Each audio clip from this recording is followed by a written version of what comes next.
I'm going to start this leg of the tour from the southern city of Thailand, Hat Yai. This travel will be a land-based journey. I will cross the land border of Thailand into Malaysia and then travel the entire peninsular Malaysia from north all the way to the south before coming back to Singapore. The theme of this trip, one city, one night.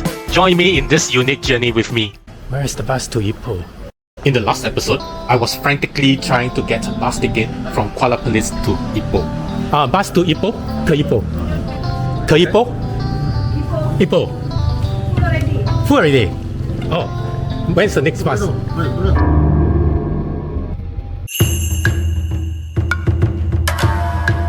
In the grand scheme of things, I thought I would be able to get a ticket for Kuala Perlis to Ipoh seamlessly, even appearing at the ticket counter at the very last minute, and without any hitches.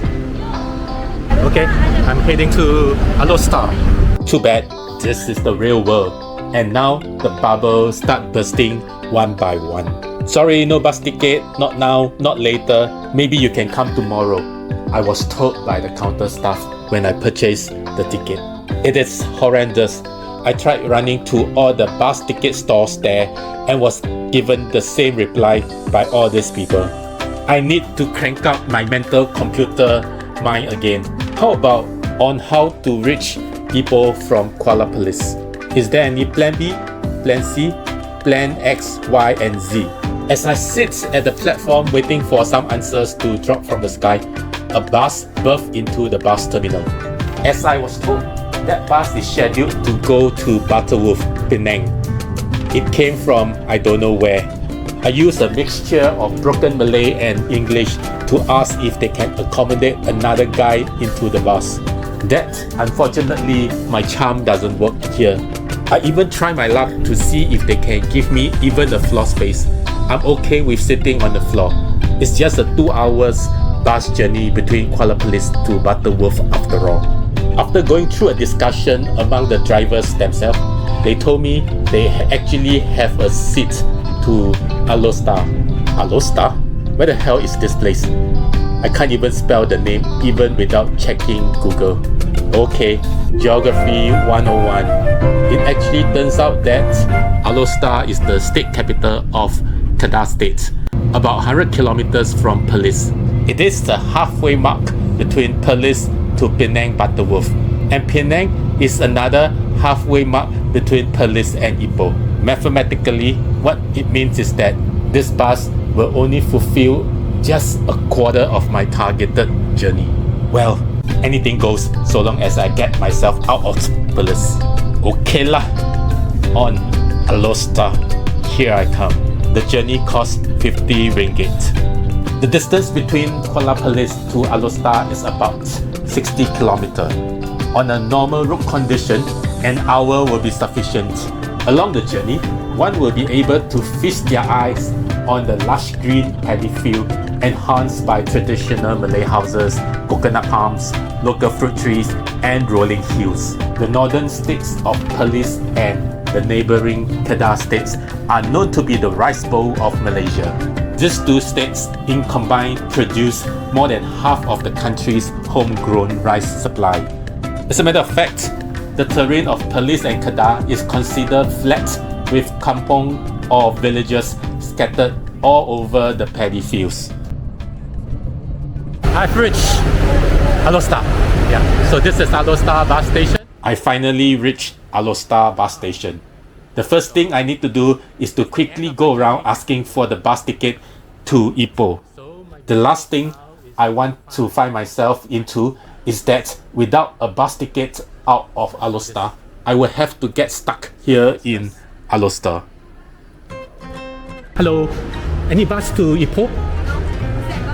Counter? Okay, kasi. Well, that's still a backup plan for me if all other things fail. Good thing for me is that I am able to get a bus ticket to Ipoh. Hello. Kudos to the staff at the bus terminal. They are just so kind and helpful to guide me through the process and points me where I can go for my meal.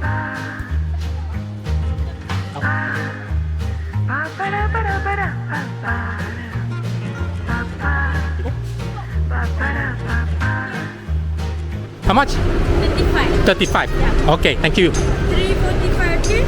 Now. And by the way, I haven't had lunch yet, and the time now is almost 4 p.m. 15. 450, sorry. What time is it now? Now. 3:35. Oh, okay. Okay. So which bus? Yeah. 6099. Yeah. Okay, 4:15. Yeah. I can makan now. Makan now. You pay now. Okay, 35. Okay. Yeah. Say hi. According to what I was told, a quick lunch for me will be at the food court just 50 meters away.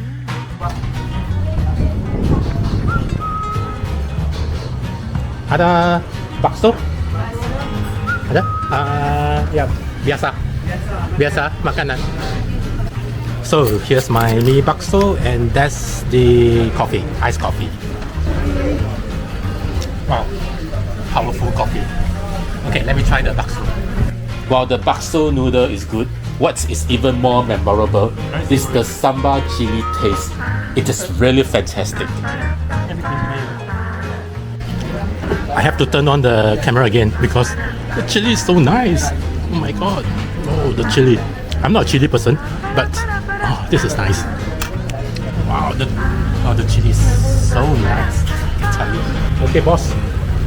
I'm not shy to tell the storeholder how I felt about the chili because it's so damn nice.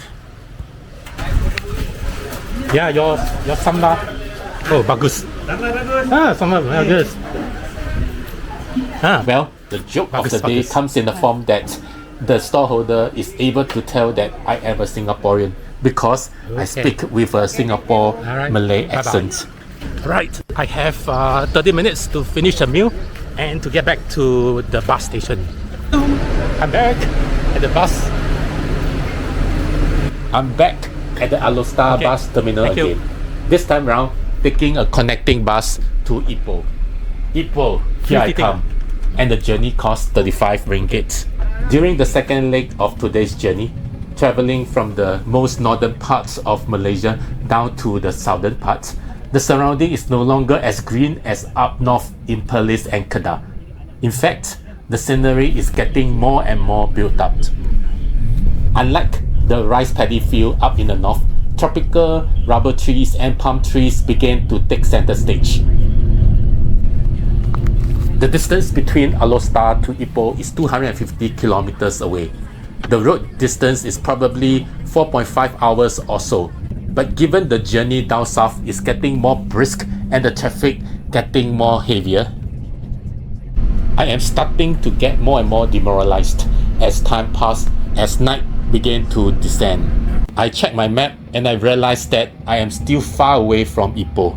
Probably an accident along the way happened along the highway contributes to the journey delay. To be frank, I am a little bit impatient when I reach Ipoh main bus station. I'm now at Ipoh main station, so it's a bus terminal for Ipoh. For sure, I am terribly late for the check-in. And to make things worse, the bus terminal is located another 12 kilometers away from Ipoh city center, which my hotel is located. At around 10 p.m, I just wanted to get settled down at the new location fast and quick. Alright, that's my car. I booked a Grab, which brings me quickly into the town center. However, I still miss my check-in time that I've arranged with one-stop hotel that I booked while I was in Alor Setar. So, Grab has dropped me here in front of my hotel.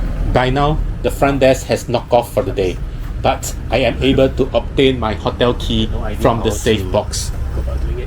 Through some magical turning and twisting of the secret password, I got my key with the assistance of my reading glasses. Managed to get my keys. While One Stop Hotel looks a little bit run down and dated, it doesn't bother me at all. I am a seasoned backpacker after all, who is used to all kinds of accommodations, from first class to last class. Alright, this is my room for the night. The room at One Stop Hotel is huge and cheap for its location. It is located just opposite Ipoh train station, located downtown. I think you cannot get closer to what that I have paid for. I quickly get into a quick shower after a long day of traveling and busing. I cannot wait to lay hands on the local food that Ipoh is so famous for. It is almost 11 p.m. when I finally step out of my hotel room. I am a little bit worried and apprehensive for the fact that the old city district that I stayed in is so dead quiet at this time of the night, and that I do not know where I can go for local food at this hour of the night. Good thing is that a local friend came to my help and he brings me to Tong Sui Kai, literally translated from Desert Lane in Cantonese. Tong Sui Kai is located in the new district within the Old Town Centre, and it is about 10 minutes drive from where I stay. At close to 12 midnight, I never expect Tong Sui Kai to be so lighted up and has so many people popping out from all corners within the city. There is a dazzling choice of local food to be found at Tong Sui Kai. All genres of Malaysian local food are well represented in this night marketplace. Since I have a local friend with me, we just head straight to my friend's favorite old-time store. For dinner, we settled on an ice-cold dessert and char kway teow. And of course, it is delicious. The next morning. Good morning to a bright and sunny morning in Ipoh. Okay, I just got out of my hotel, now hunting for my breakfast. It seems to me that there is a coffee shop which is very popular, so I'm going there now. Okay, first, cross the road. Just a few years back, as early as 2015, Ipoh Old Town was still a quiet town. Travelers would call it a laid-back town with cafe, traditional coffee shop, and food and flourishing street art. Other than that, not much was heard of the old town other than from the intrepid local and regional travelers. Then, in 2016 July, when Lonely Planet listed Ipoh as one of the best Asian destination out of nowhere, after that, Ipoh started appearing in other news articles and catapult itself into the international fame. Talking about the old town of Ipoh, one cannot help but to mention the Concubine Lane. The old town charm of Ipoh encapsulates in the Concubine lanes within the many lanes in Ipoh. Without going too much into details, a local mining tycoon in the 1890s gave 3 lanes with houses by the lane to his 3 wives as gifts. Each of his wives would collect rents from their shops in her own respective lanes. So there's the wife lane, the concubine lane, and the second concubine lane. Where I'm in now is one of the concubine lanes, the second concubine lane to be precise. I visit this lane at 8 a.m. in the morning, well before most busloads of tourists are here, or rather, they are still having breakfast somewhere else. I love how tourist-free this lane is right now. There are only 2 things to see or do in Old Town Ipoh. One is to soak up the old atmosphere in the UNESCO Old Town. And second, to savor good food that Ipoh is so famous for. The coffee shop culture found in Southeast Asia here in Malaysia is totally unique, and I'm not referring to the Western coffee cultures. Such coffee culture are locally originated, and born locally is something one can hardly find outside Malaysia. There are lots of coffee shops here in Ipoh to choose from. Some even say that the famous white coffee that we drink in Southeast Asia originated in Ipoh. And among the many white coffee in Ipoh, Nam Heong coffee shop is possibly the most famous ones to consume breakfast in. Having breakfast in Nam Heong is almost an institution for all visitors and tourists. It is no wonder my first choice Nam Heong coffee shop has a long queue that spills out to the road outside. I do not want to waste my life queuing under the hot sun, so I have to explore other alternatives. That being said, I still pack some egg tarts and their famous white coffee to be consumed later in my hotel room. At least I can tell people that I visited Nam Heong. Okay, that's the evidence.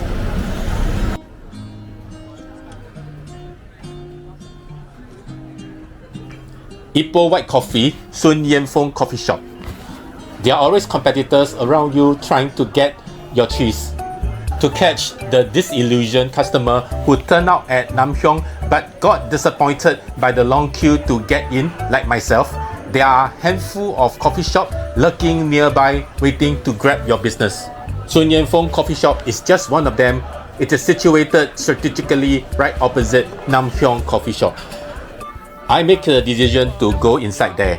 The coffee shop is also equally brisk, but I'm still able to get a seat for a lone diner without much difficulty. I had breakfast sets of 2 bread, a custard egg, and of course white coffee.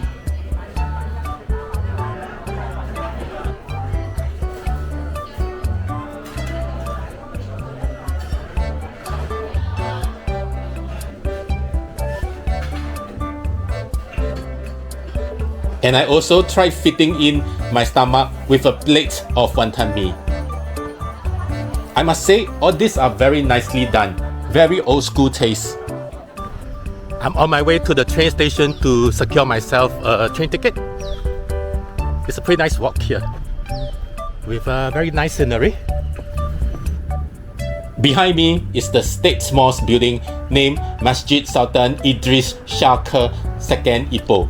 The mosque was completed in 1968 and could be classified as modern architecture. This is Ipoh train station. One of the most beautiful train stations in the entire Malaysia. Very colonial style. So I'm here trying to secure a train ticket back to my next destination. Where? I'm not too sure myself as well. The Ipoh railway station is a Malaysian train station located at the southwestern side of Ipoh and named after the capital city of Ipoh Perak. It is officially opened in 1917, affectionately known as the Taj Mahal of Ipoh by the locals. I am at the Ipoh railway station not to admire the beautiful architectural building. The only reason here is to try my luck getting a train ticket from Ipoh to Kuala Lumpur later on in the afternoon. Hello, is there a train ticket to KL today? One person.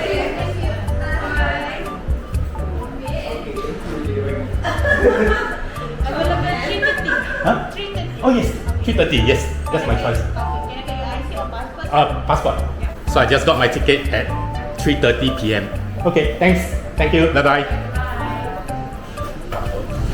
So I'm going back to my hotel, which is just 10 steps away. Yeah, it's pretty hot right now. So just to freshen up myself and to enjoy my egg tart. I am going back to my hotel room to eat the egg tart and coffee that I packed at Nam Heong earlier, about half an hour ago. I'm going to have this famous egg tart, before it turns cold. By the way, this is how traditional coffee takeaway look like, with a strings on top which you can hang it everywhere. Wow, this egg tart is so thick. Yeah, you see the yolk part.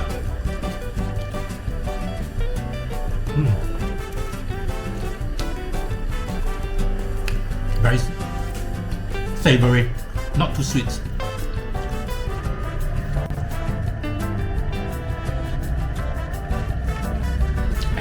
And hotel checkout time is coming close. So I've done my checkout of this place and I leave my bags here. Okay, hopefully in a few hours time the bag is still around. Okay, check out. Now I still have another 2 hours before I need to leave for the train station.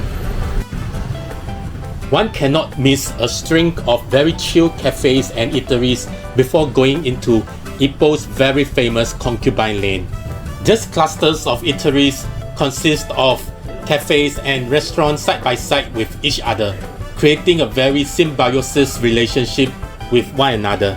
Taken all together, it is not difficult to see why these clusters of cafe will not be famous. It has this very aged exterior purposely kept untouched by age and without much touching up on its exterior. At some parts, even plants and vines cross on its walls. Walking aimlessly, I was somehow led into a small lane, equally chill with crawlers and vines. I'm not sure if the alley is part of the cafe. This place almost looked like a maze to me.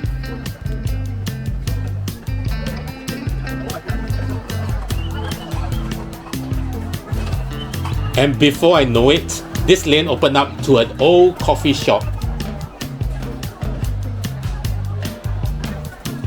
The Concubine Lane is the most busy amongst the 3 lanes today, with shops, restaurants, and even a boutique hotel.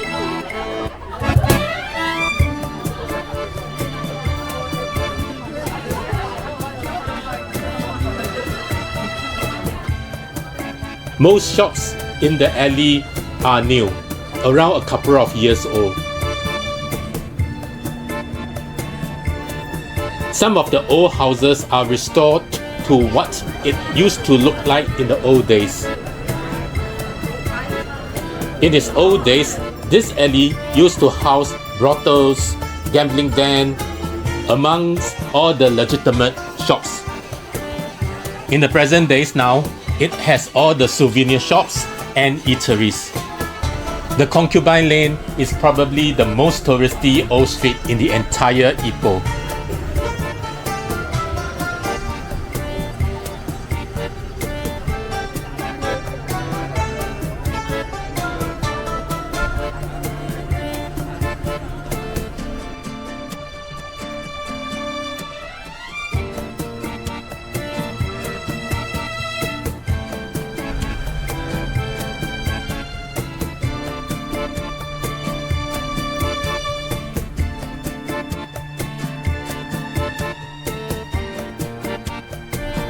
Just the next alley running parallel to the Concubine Lane is the second Concubine Lane. Unlike the Concubine Lane next door, the second Concubine Lane, or Market Lane as it's called, does not have much shops. I love this street more than the Concubine Lane because I do not feel the pressure from people behind me wanting me to walk faster. While there are no shops for me to look into, I like immersing myself into this age-old lane. There are just occasional wall murals and some art installation to make me think about life itself. I own my time here when I was walking along this lane, and not to be coerced by people behind me wanting me to walk faster and faster. The colorful umbrellas hovering overhead are unique to this lane only.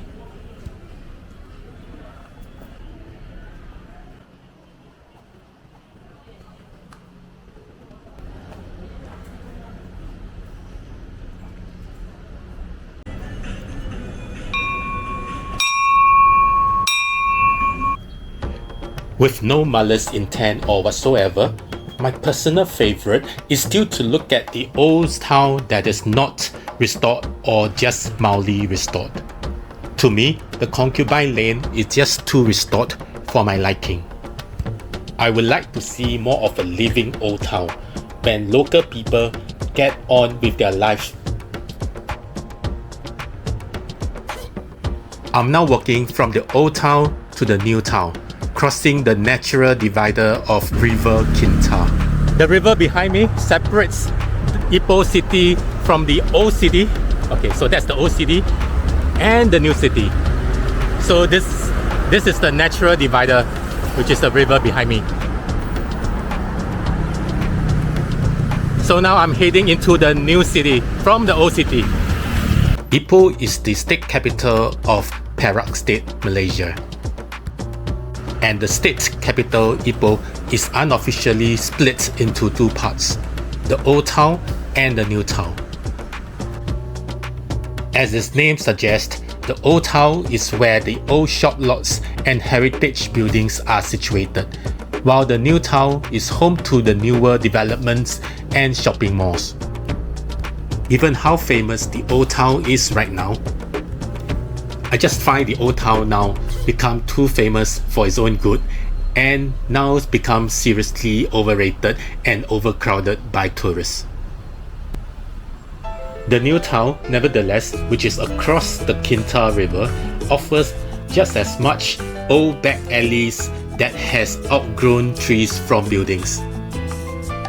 The development of Ipoh New Town begins around 1907. Although that is still a long time ago, it is still newer than Ipoh Old Town, which is established in the third quarter of the 19th century. My default mode of transport in this old Ipoh city is still by foot. That enables me to get closer in touch with what I see on the ground.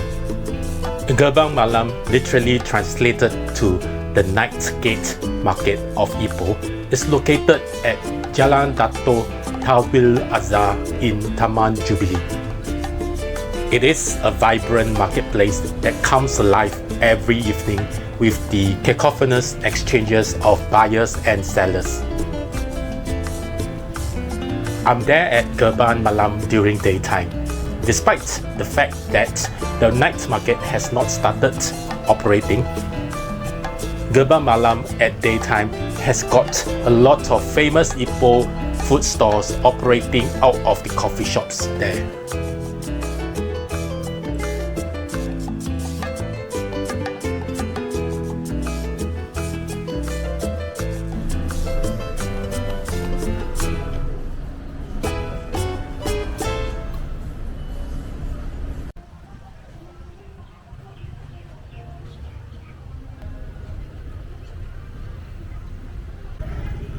Funny Mountain Soya Beancurd. That's a funny translation from the Chinese name Qi Feng Dou Fu Hua. There is already a long queue when I'm there. There's even a car drive-through queue for people who do not want to leave the car. Silky smooth beancurd. That is a must-eat when you are here in Ipoh. There are many online reviews claiming that Funny Mountain is the best beancurd in Ipoh. And this beancurd store seems like one popular place to visit for first-time tourists in Ipoh. I have to brave the long queue under the hot sun to fulfill my FOMO mentality.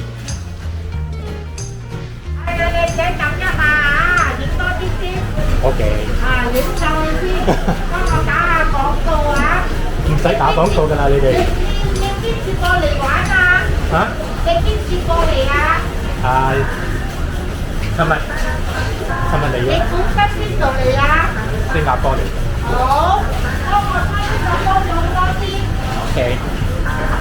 係啊，你哋唔使打廣告㗎啦，你哋。你想食啲乜嘢？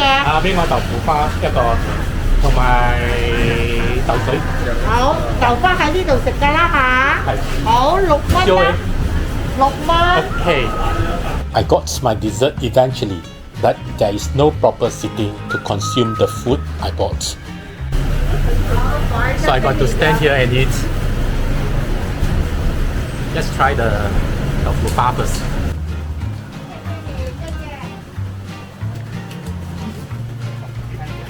Sweet and it's very soft. I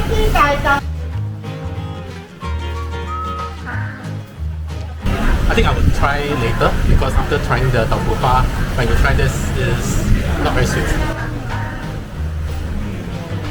Ipoh is often compared to Georgetown, Penang. Both have street art, culture, hawker markets, and old architecture. In my experience, Ipoh is much quieter and far less touristy than Penang, in terms of foreign visitor at least. That actually adds to Ipoh's appeal.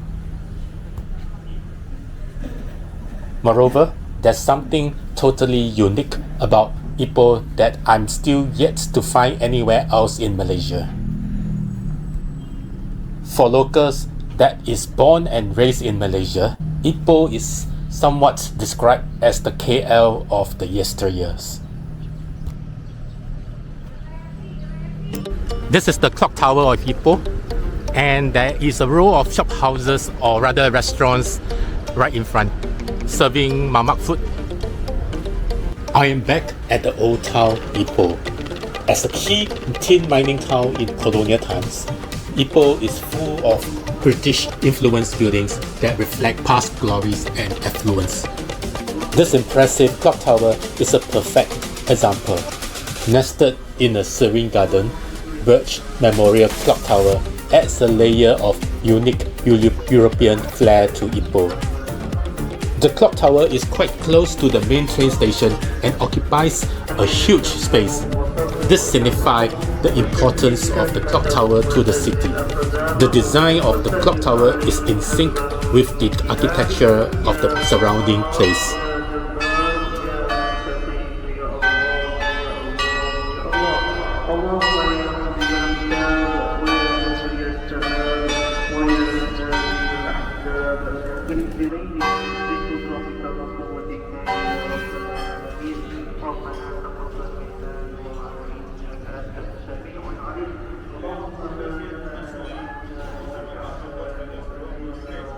Hello, I'm back to the train station again, this time with my luggage.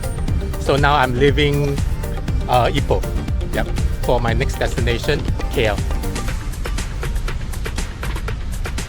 I came in 1 hour before the train schedule, hopefully trying to take a look at the platform, but unfortunately, I got this. Okay, so the gate is only open like 10 minutes before the train departs. So no choice, just have to wait at the lobby, just like many other people.